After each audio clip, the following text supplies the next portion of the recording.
Hi everybody. So today I just wanted to do a quick video on the Platypod, which is a travel tripod. So this is a bit of an unboxing video. The Platypod is a travel tripod, but it's a little bit different to typical tripods that you'll see.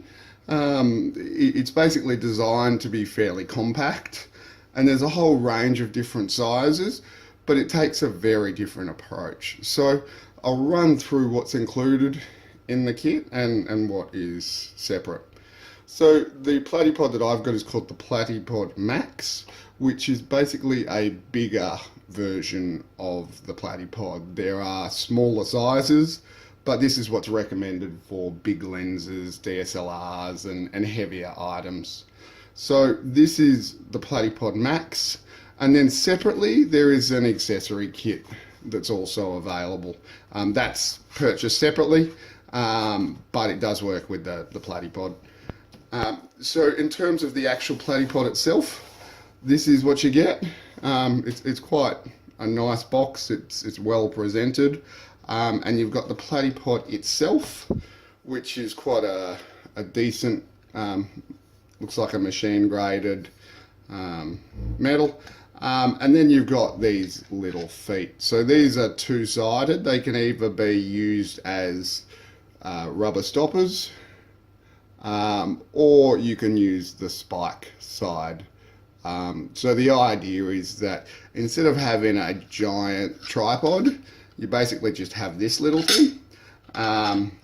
There are labels on the front that say screw, screw, screw, and screw. You can also drill it into things. You can use straps. You can attach it to a tripod, or you can actually attach it to like a carabiner with your own carabiner.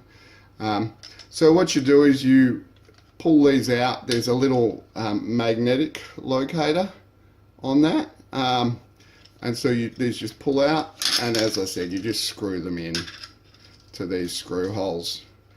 So this is basically it for the device. It's pretty straightforward. It's obviously going to have downsides compared to a normal tripod, but if all you're after is something to just create a little stable platform, this is a really good way of doing it. And I do especially like the ability to put a strap or whatever around.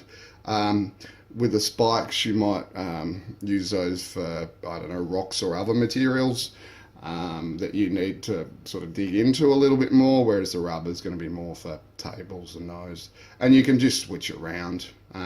Yeah. So it also comes with this microfiber cloth just to put it in. Obviously, you take these off. So as you take these off, they just locate into a little holder, and it's held in place via a magnet.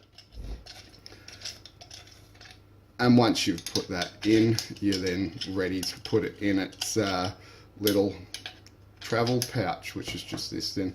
So it just slides in, and then you can just keep it like that in your camera bag. So you can see it's pretty small. It does have a little bit of weight to it, but certainly not a lot. I haven't weighed it, so I can't tell you exactly how much. But it would be fairly easy to keep in your camera bag. So one thing you'll notice looking at this is it doesn't have a ball head. They're available separately, or you can use your own. And that just threads onto this. So yeah, you basically just put your ball head on and you're ready to go. But you'll notice I mentioned that there's also an accessory kit, which is this bit here. So I have opened this previously, so it might not look exactly the same, but it's pretty close. The accessory kit contains a silicone pad, basically a riser spigot, a tension strap, like a riser for this bit here, and then a drawstring pouch. So when you open it up, you'll see, and this is pretty close to how it was, it's fairly well packed. There's a riser that allows you to do it that way, or you can also spin it around and put it on the front. And that might be good for an off-camera flash or something like that. You know, it really depends on what you're trying to achieve. I'll probably use this less than some of the other things. One of my favourite, there's also a little silicone pad that you can put underneath to protect the surface, which is very handy. There's a microfiber drawstring bag for all the accessories to live in. There is a Velcro strap that allows you to basically attach this to, say, a tree or something like that, and you can strap it round, which again is quite handy to have. But probably the most useful, I would suggest, is actually this little spacer, riser, I suppose you'll call it. One thing I've noticed with a lot of ball heads is the adjustment for the pan is very close to the base. So when you look at this, you'll often find that the ball head sits very close to the base, and then it just becomes a little bit hard to open it up and spin it around and all of that. So there is this screw-on fitting, and this just screws on, and it just provides a bit of a space so that now you're moving things away a bit. And actually, although this takes a ball head, I'll probably end up just using a quick release bracket itself. The reason is that I have a pan tilt unit that I'll probably use this with as a travel point, and then I can just sort of Velcro it to a rail or something like that and let it do its business. So because of that, I'm not so worried about exact angles and all of that stuff. One thing to note with the adjustment point is that the thread is actually smaller.